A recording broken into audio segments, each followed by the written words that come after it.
at first we were looking for something affordable that we could do it on our own with like the resources we had. So Alabama was perfect. It was low taxes. It was affordable homes. And I honestly wasn't thinking about short-term rentals until we started doing all the exercises and came across a couple of deals that we thought they were positive as long-term rentals. And I remember presenting them to the group, and then our intention was to wholesale it because we didn't have the capital to get them, right?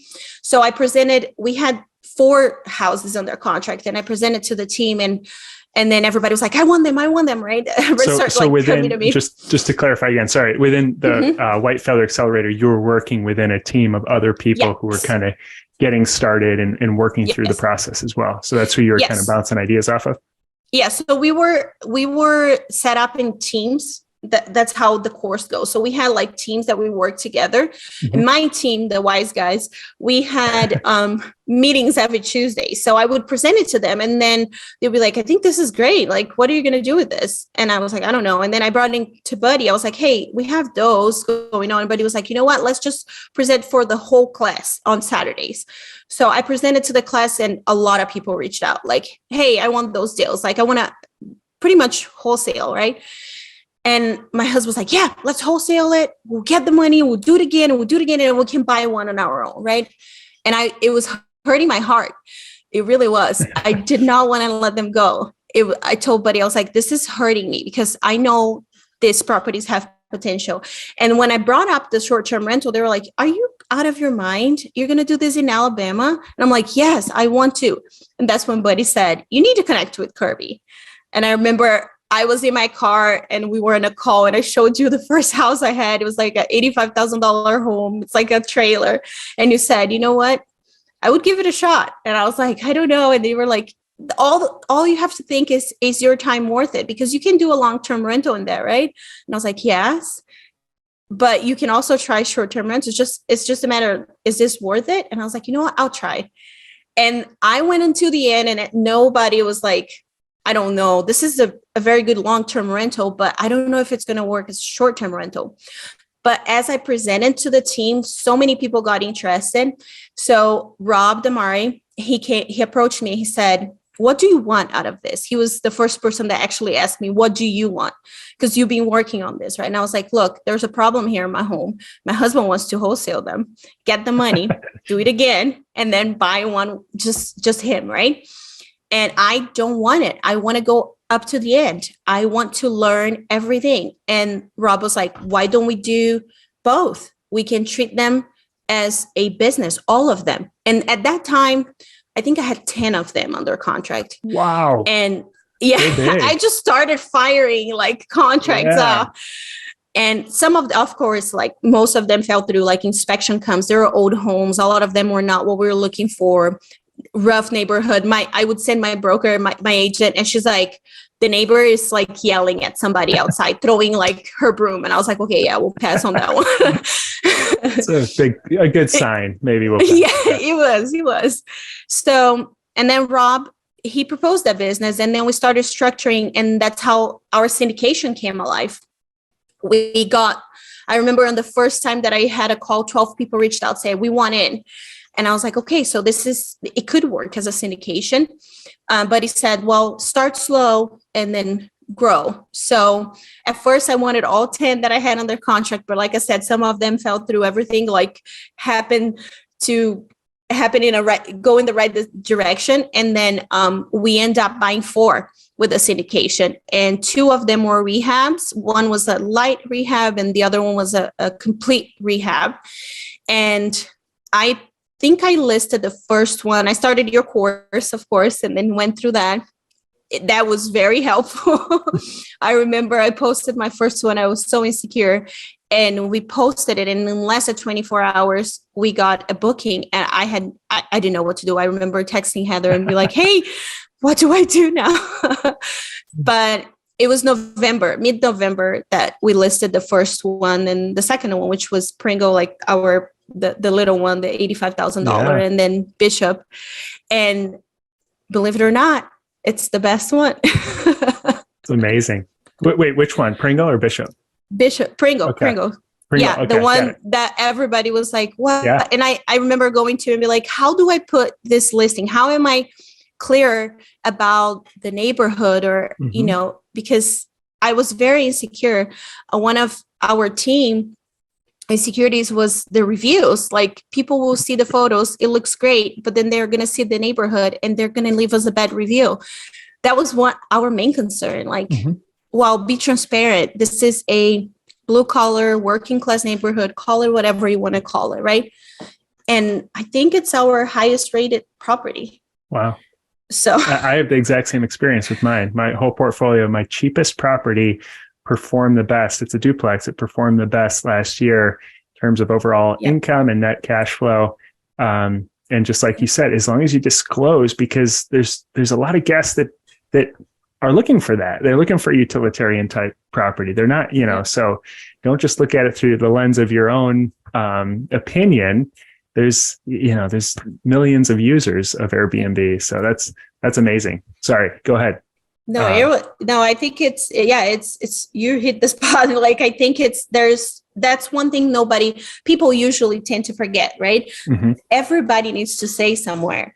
And your guest, even with our properties, they are very closing price, right? But like $100K will change the type of people you attract in your property. I see it with our most expensive property. The guests are just a little more, they want a little more. They always want the extra, if you are not responding within 10 minutes, it's already like, it's different. It feels different, right? And I try to be very, equal in all of them, but I feel like it's very easy to deal with the guests that I get on my cheapest property. I don't know if it's because the rate's a little lower than the others and they're very accommodating. I love it. I told you, like, in a couple of meetings ago, I leave for those reviews, because when a review comes for that house, I want to know what they're thinking. And we never got a review about the neighborhood. Never. That was my biggest concern, and we never got one. And it stays booked. So I really love the house. That's amazing. Yeah. And you multiply that by 10 when you get into like these beachfront $1 million properties that people think, well, that's an Airbnb. That's what I need to buy. And you think about the high maintenance guest that stays there and all the amenities that you have. And if the hot tub isn't heating up to exactly 104 degrees, you get the scathing review, and, it's so much easier in my experience to manage those more utilitarian type properties. So that's really interesting. Yeah. It's been a fun ride. After we had Bishop and Pringle, in January, we put Pine Hill, which that one was my husband's Peyton's favorite. He really wanted that one, because that one, we went a little closer downtown. And that one is what we call the triangle. So Mobile, it's right by the bay, but then it goes like a triangle. There's two main roads. And then anything between those two roads up to the I-65, it's prime area, right? Everybody wants to be in that area. So we went ahead and the other two homes, which we kind of like risked there too. We bought two homes in the same street. And then the first one was a light rehab. So we put that one first. On Airbnb, 24 hours, not even, I think I posted on our group. Yeah. It was 100% occupied. And I was like, this is impossible. No, I can't even believe this is crazy. And it's been 2 months now. It's back to back. I had a couple, they were moving there. They were a military family. I wanted to help them out. They booked for 15 days. And then they found out their home was not going to be ready. So they wanted to extend. And I was like, I am so sorry. I'm already booked until May. And then I had the other one that I was finishing renovations. So I was like, hey, if you wait a little bit, I'll post this one soon. And I did it. And they went and booked for the rest of their stay. So yeah, both of them are occupied. They have great reviews. I put the last one, I was like, I was being very conservative on the first two because we didn't know. But then the second one, I went a little above and beyond with the decorations and, details and stuff. And you can tell it does make a difference when you pay attention to those details. But this is all like my experience. Like I've been trying out things here and there, and Yeah. you see what it works. And now we're probably going to do, add some stuff to the other two homes too, and get some new pictures because it works. It really does. Well, they're beautiful properties that you've got. Thank you. And even at a very affordable price point, they're beautiful. They get great reviews.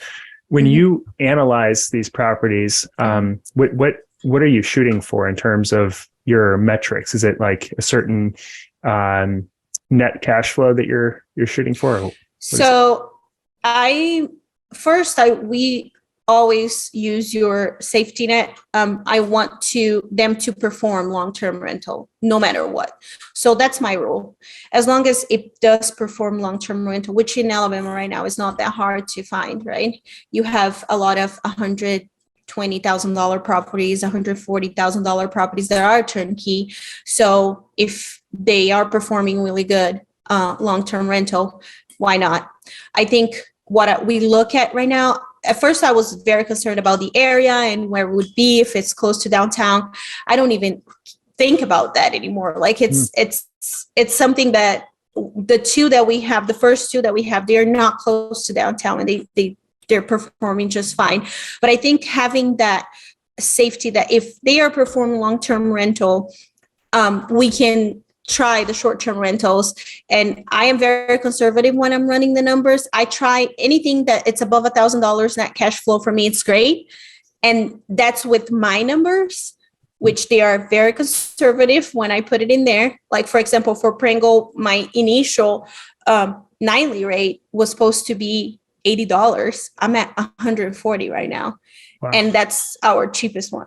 So I'm always like pushing one notch up to see where we go. But like, I think that if they're performing as long-term rentals, and if my conservative number says that they're going to at least cash flow at least $1,000 net every month, it's a no-brainer. Yeah. And it hasn't failed me. So yeah. Well, I mean, just to look at those metrics, because people are like, well, $1,000 a month, that's pretty nice for a rental. But when you look at the affordability of the rental and what that brings in on a cash on cash return, say for easy math, it's a $100,000 property and there's a 20% down payment required. So you're putting $20,000 down on a relatively turnkey property, and it creates net cash flow after all your expenses and set asides and everything, $1,000 a month. That's $12,000 per year. So on $20,000 invested, you're making $12,000. That's like what, 60% cash on cash return. You know, pretty much. Yeah. So a lot of real estate investors, especially turnkey, are shooting for 10%, 15%, maybe if it's really good. And 60% is just, that's phenomenal. And that's very conservative. Like you said, I think, it sounds like you're probably going to beat those projections pretty easily, but now you've done 5 of them in less than a year, working on your 6th now. So now it's 5,000 plus in terms of cash flow, which is awesome. I mean, it gets to a point where you can start to live on that and not have to do other things. So that's impressive.